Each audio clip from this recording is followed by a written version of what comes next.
भक्त की दृष्टि में कोई भी दुख ऐसा नहीं जो सह करके अपने आराध्य देव को न प्राप्त करे। आराध्य देव की प्राप्ति के लिए संघर्ष सहना अत्यंत आवश्यक है। कष्ट सहना, जो अंदर जलन हो रही, जो विकारों की जलन हो रही, सहो भाई, इनकी पूर्ति से कुछ नहीं होगा। इनको से एक बार लड़ जाओ, एक बार निकल जाओ तो जन्म जन्म की लड़ाई जीत जाओगे। जिसकी शुद्ध भक्ति होती है उसको अपने प्यारे के नाम जब के सिवा और कुछ अच्छा ही नहीं लगता है। बस उसकी लीला कोई सुना दे, उसके गुणों की चर्चा करा दे, उसकी रूप माधुरी का चिंतन करे। तो मेरे प्रभु का स्वभाव है कि जो प्रभु को जपते हैं प्रभु उनको जपते हैं। ये बात समझ लो। आप प्रभु की लीला कथा सुन रहे हैं, प्रभु आपकी को देखकर इस भाव से, जब हमारा हृदय पवित्र होता है तभी हम भगवान को भाव से बच पाते हैं। अभी भाव नहीं, अभी तो भाव की केवल बातें सुन सुना के बातें करते हैं, भाव नहीं जागृत हुआ। भाव जागृत होने पर इन तीन पर आपका महत्व नहीं रह जाएगा। स्वजन संबंधियों पर, अर्थ के द्वारा प्राप्त होने वाले भोगों पर और इष्ट देव से बिलक साधनाओं पर, इन पर आपका राग नहीं रह जाएगा। ये पहचान है भाव की। आराध्य देव पर ही केवल, जैसे गोस्वामी जी कहते, बने तो रघुबर ते बने, बिगड़े तो भरपूर, तुलसी औरन ते बने, ताबनिबे पे धूल। जब तक नाशवान पदार्थों में महत्व रहेगा, ये जो श्लोक है कि जिस प्रकार से भक्त मेरी शरण में आता है, मेरा भजन करता, मैं वैसे ही उसका भजन करता हूं। नाशवान पदार्थों का महत्व देने से हमारा मन अपवित्र हो जाता है। नाशवान पदार्थों के भोगने से हमारी इंद्रियां और तन अपवित्र हो जाता है, हमारे कर्म अपवित्र हो जाते हैं। तो जन्म निश्चित हो गया अगला। और जब हम भगवान की शरण में आते हैं, भगवत नाम जप करते हैं, भगवत शरणागत होते हैं, भगवत भक्तों का संग करते हैं, तो सारी मलिनता नष्ट हो जाती है। तन की, मन की, स्वभाव की सब मलिनता नष्ट हो जाती है। इस बात को समझिए। शरीर, इंद्रिया, मन, बुद्धि, पद, योग्यता, अधिकार, धन, जमीन, जितनी भी ये सब हैं, इनमें रुचि, आसक्ति, ये तुम्हारे मन को पवित्र कर देगी, तन को अपवित्र कर देगी, स्वभाव को अपवित्र कर देगी। अगर इन्हीं सभी को प्रभु को समर्पित करके कर्तव्य कर्म का पालन करते हुए नाम जप करोगे तो सब कुछ पवित्र हो जाएगा। जैसे जड़ मिठाई कभी ऐसे लगाने वाली नहीं होती, लेकिन जब प्रभु को अर्पित करते हैं तो प्रसाद हो जाती है। मांग करके किनका मिलता है तो बड़ा आनंद का अनुभव होता है, मेरे प्रभु का प्रसाद है। ऐसे ही शरीर, इंद्रिया, मन, बुद्धि, पद, योग्यता, अधिकार, धन, जमीन, जो कुछ भी है उसे प्रभु को अर्पित करके अपने कर्तव्य का पालन करते हुए जो नाम जप करता है, उसका तन पवित्र, उसका मन पवित्र, उसका स्वभाव पवित्र, उसकी सब वस्तुएं पवित्र हो जाती है। अब तो वैसी निष्ठा नहीं दिखाई दे रही है, होगी किसी के अंदर।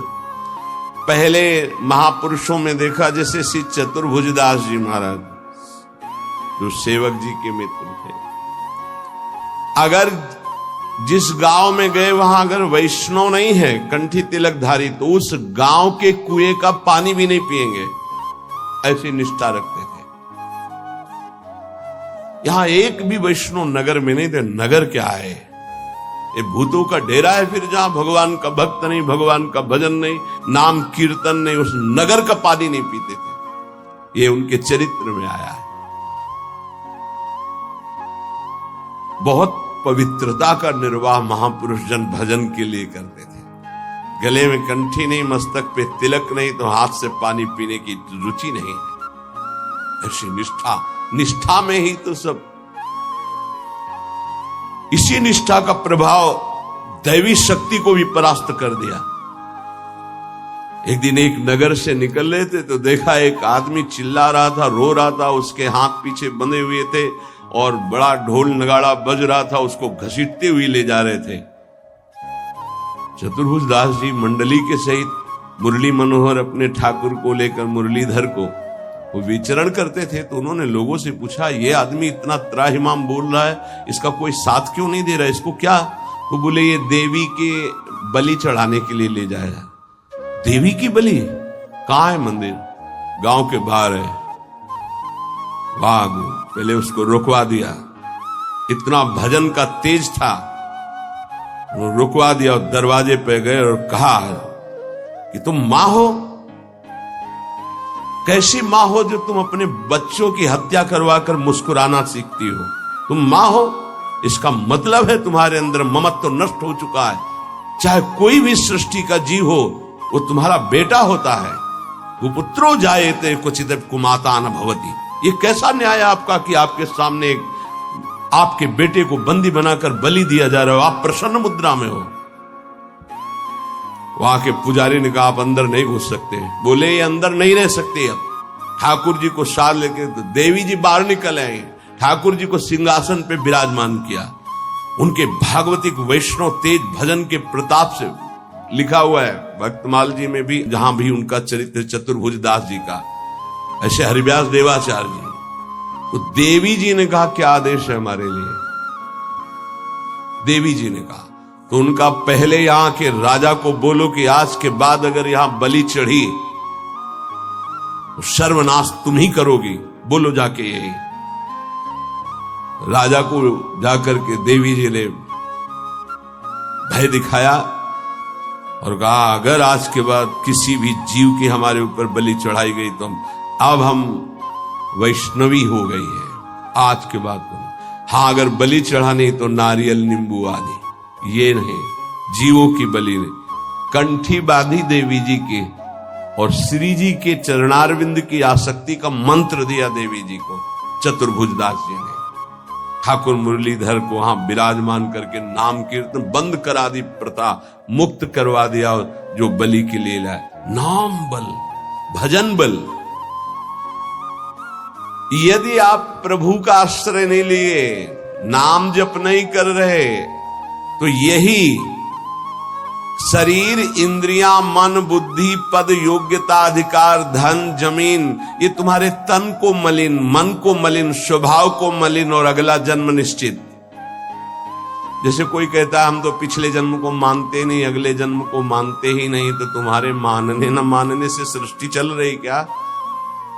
कि तुम मानोगे तो सृष्टि चलेगी, नहीं तो बंद हो जाए। हम मानते नहीं सूर्य उदय होता है, तो सूर्य उदय बंद हो जाएगा क्या तुम्हारे मानने ना मानने से? क्या ईश्वर का संविधान और शासन आंख मूंदने से टल जाएगा क्या? तुम्हारे ऐसा कहने से टल जाएगा क्या? अगर नहीं मानते हो तो है कोई परम शक्तिशाली जो बरबस जीव को उसके कर्म को भुगवा रहा है कोई कर्म का प्रबल फल देने वाला महान ईश्वर जो सुख और दुख के चक्र में पूरी सृष्टि को फंसाए हुए है। उसी से मुक्त होने के लिए वही है एकमात्र जिसका आश्रय ले लो। भक्त को भगवान के स्वरूप का ज्ञान, भगवान का दर्शन, भगवान के साथ खेल खेलने का सौभाग्य, तीन बातें जो प्राप्त होती है, ये ज्ञानी को नहीं प्राप्त होती है। भगवान के प्रेम स्वरूप, भगवान का दर्शन, संभाषण और भगवान के साथ खेलना, ये नहीं। ये बड़ी दुर्लभ बात भक्ति से प्राप्त होती, इसलिए सर्वोपरि भक्ति। जो भगवत परायण भक्त है उसमें शरीर और संसार की आसक्ति नहीं रहती। देख लो, शरीर और संसार की आसक्ति नहीं रहती। इस भगवत परायणता के लिए हठ पूर्वक बहुत नाम जपा जाए तब ये जागृत होती भगवत परायणता। हठ पूर्वक शब्द आया है। हठ पूर्वक हमको नाम जप करना बहुत कठिन है। नाम जप करना, बातें बना लेना अलग बात है, नाम जप करना बहुत कठिन है।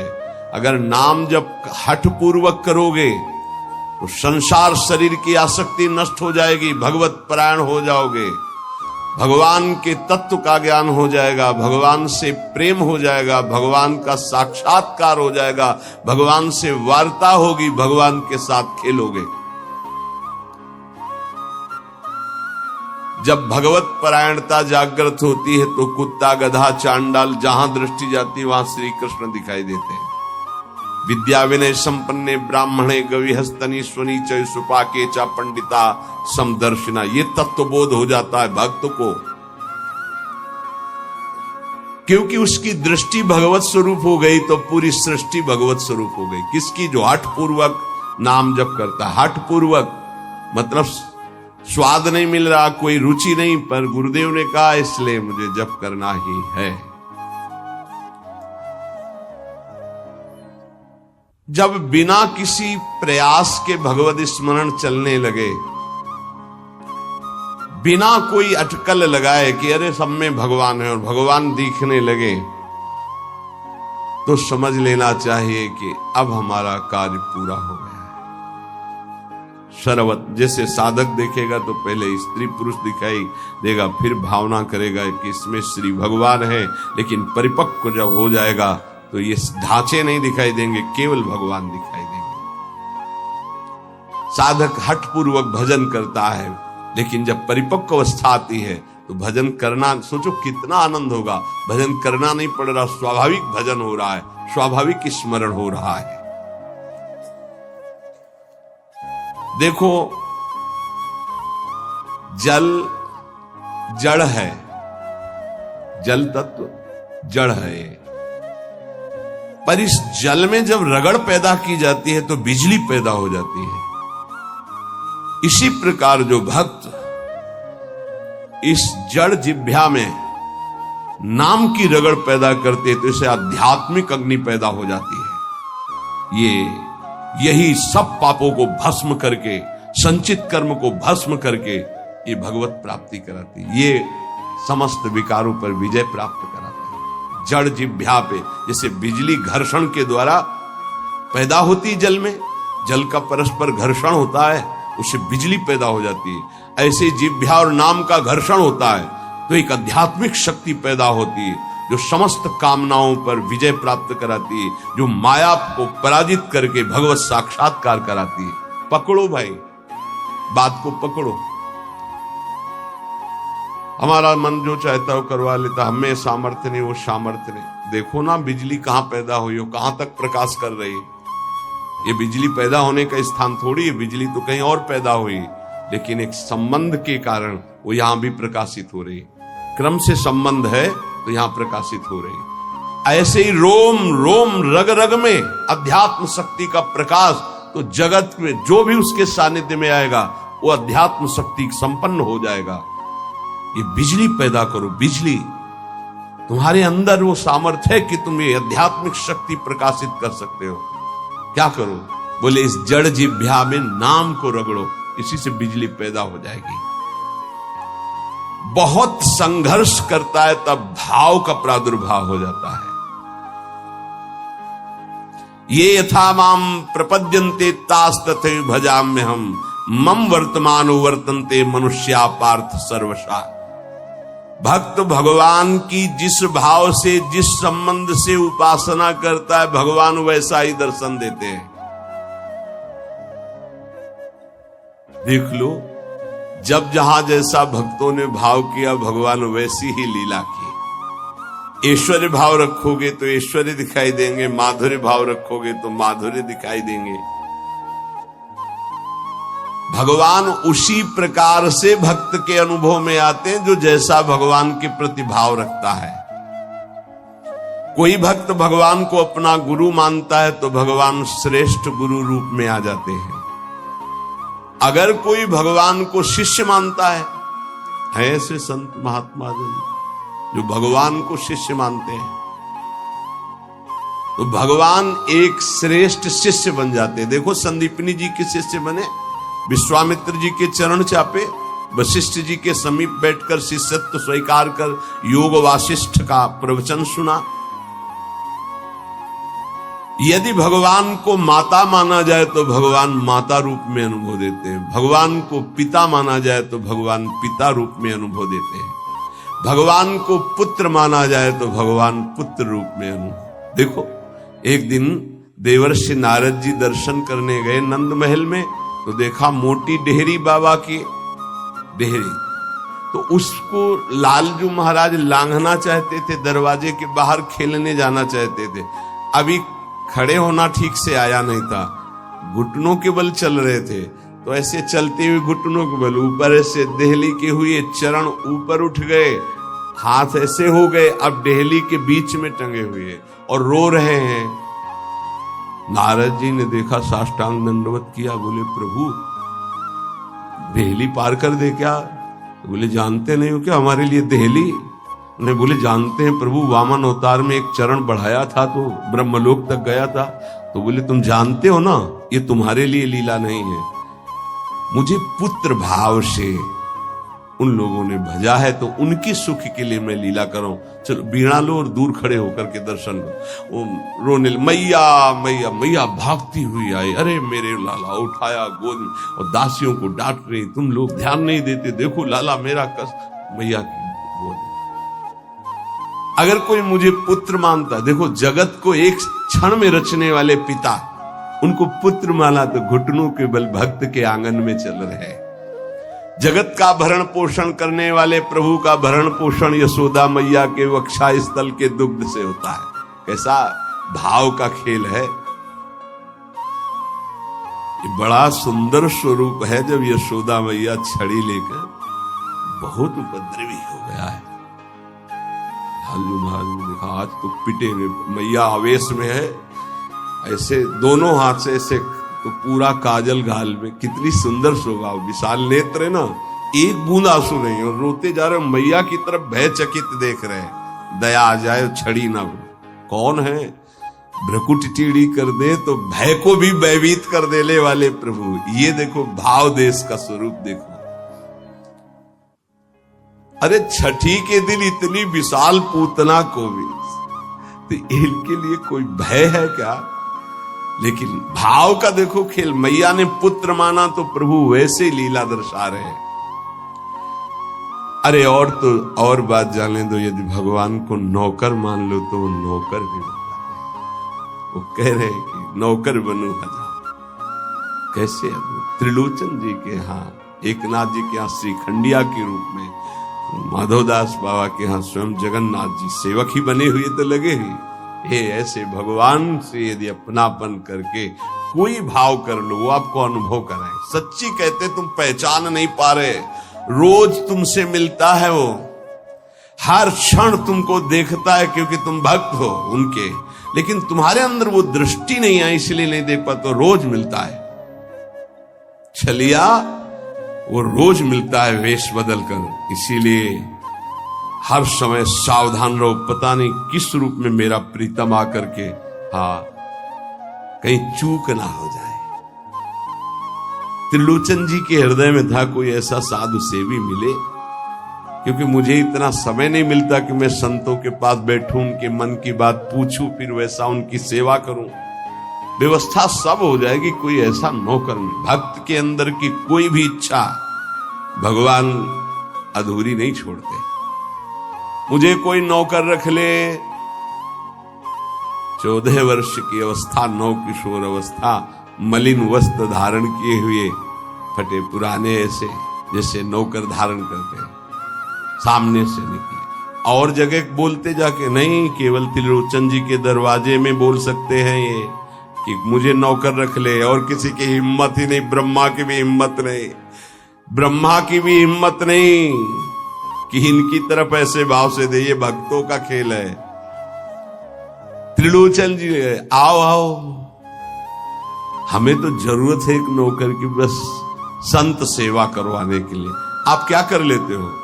बोले बचपन से अनाथ हूं, मेरा कोई है नहीं, न माता न पिता न परिवार। तो झूठ भी नहीं बोल रहे, इनका कोई है ही नहीं, यही सब है तो इनका कौन है?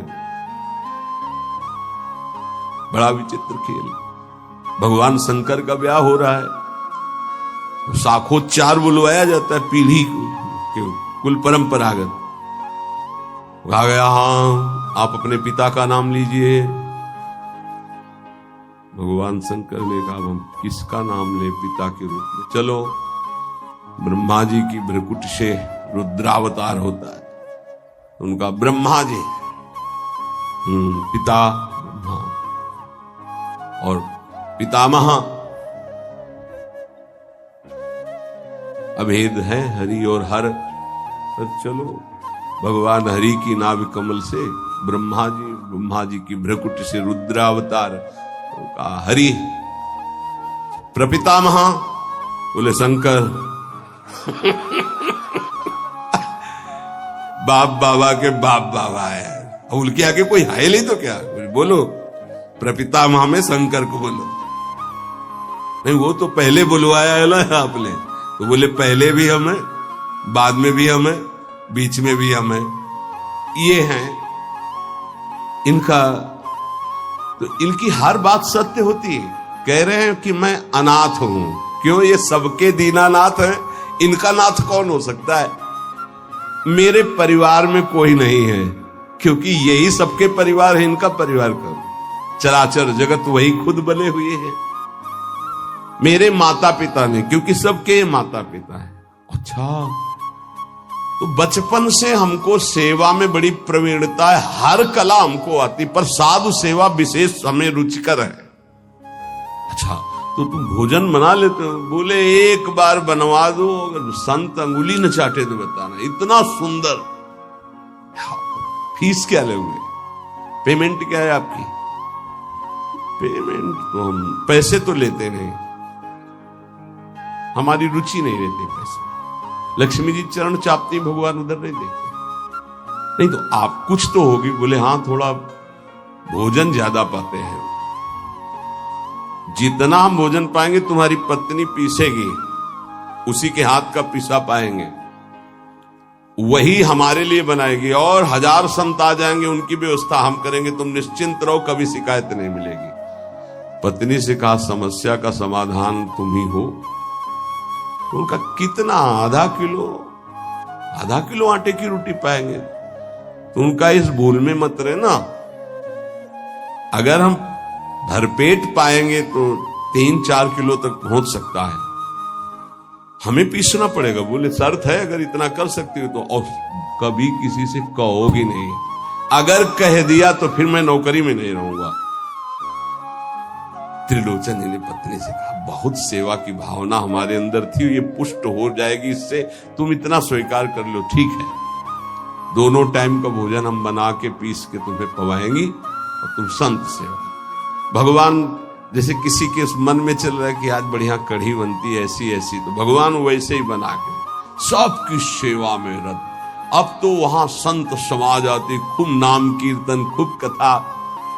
त्रिलोचन जी निहाल हो गए कि मुझे, और नाम पूछा तुम्हारा नाम क्या है? तो बोले अंतर्यामी।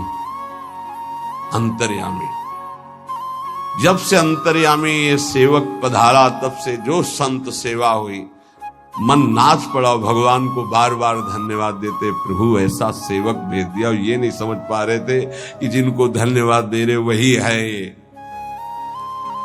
अब सुबह का पीसना 10 बजे तक पीस कर बना के खवाया, बर्तन मांजा, शाम के फिर पीसने का नंबर, क्योंकि उतना ही पाना है। वर्ष भर हो गया, कहीं जाने को नहीं मिला। एक दिन आया कि दोपहर थोड़ा समय में तो निकले, बगल में पड़ोसन मित्र थी उसके, वो गए। तो उन्होंने कहा कि बहन बहुत दुबली हो रही हो, कुछ बात तो है ही है, विचित्र चरित्र है।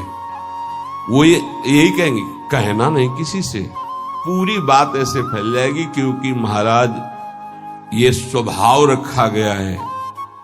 महाराज युधिष्ठिर जी ने ये शाप दे दिया था। जब सबको अर्घदान दिया जा रहा था, माता कुंती ने कहा कि बेटा कर्ण को भी अर्घदान दे दीजिए, जो पित्त तर्पण आदि के मंत्रों द्वारा।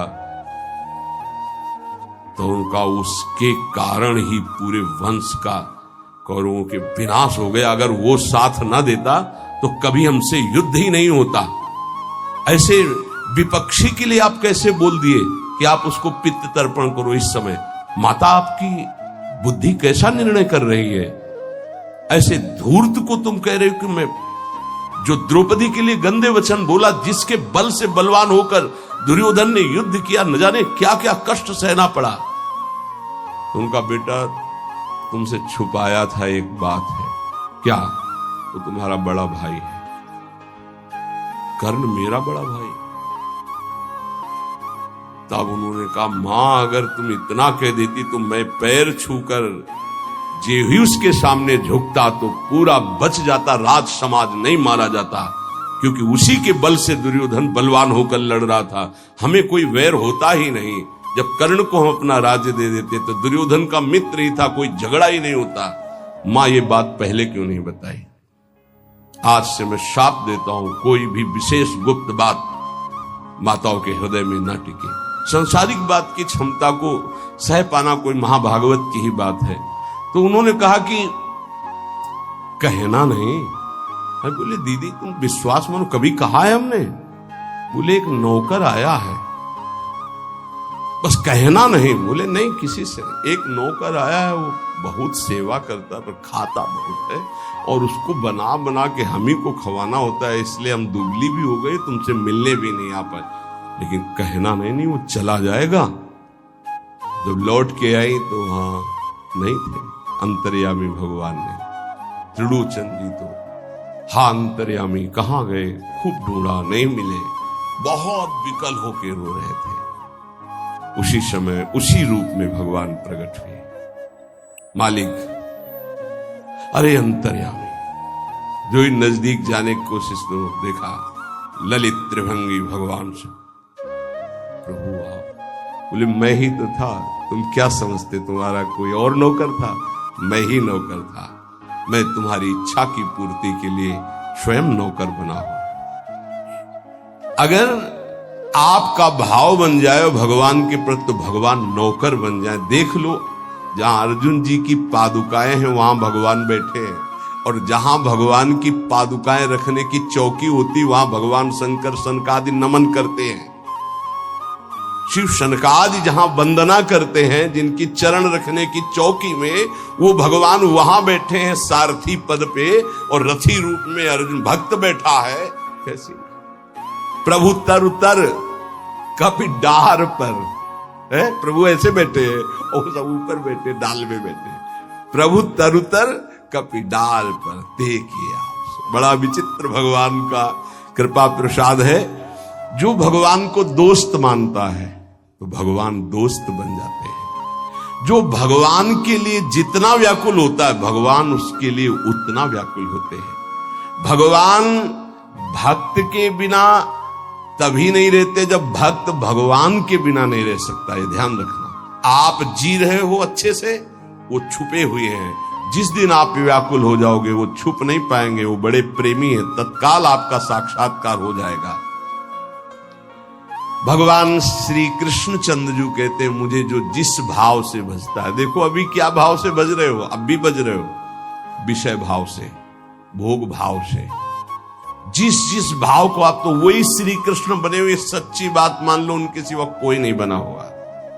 वही है, मत्ता परतरम नान्यत किंचित अस्ति धनंजय, किंचन मात्र हे धनंजय, मेरे सिवा कुछ नहीं है।